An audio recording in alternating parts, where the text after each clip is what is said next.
The wedding feast occurs in heaven after the rapture. All guests believed at this point that Jesus was Savior. So they accepted the invitation. The wedding garment, the wedding clothes that God is talking about here, that he's trying to show us, represents the righteous works of a Christian, the righteous works of the saints. That's what a wedding garment is. This is not the garment of righteousness that is handed out to every believer that's mentioned in the Old Testament. No, this here is a collaboration of months of hard work, saving money, going to either your wife or your mom or your local seamstress back in Israel to slowly sew your wedding garment. You know, it required certain detail. It wasn't an everyday garment. So if you were invited to a wedding, you had to prepare yourself for the wedding.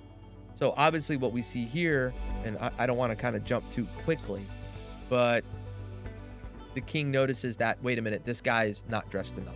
Yeah, the key thing here is that everything in this parable is symbolic of something. So you're basically explaining setting up what the wedding garments are. Yes. And what it means to not have, in the opening we used the analogy of like a suit on. You're in your street clothes, You're in you're in your grubby street clothes.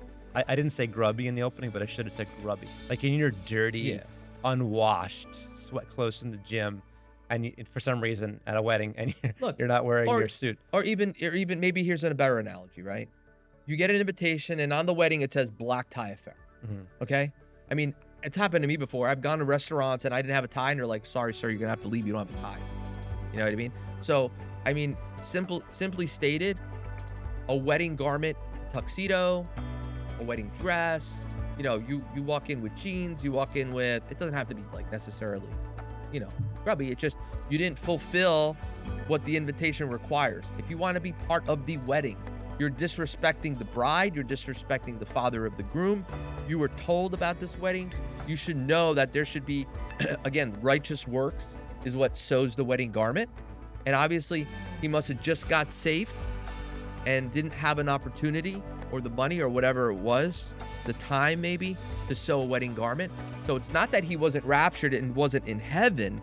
He just wasn't allowed into the wedding feast. There's a difference.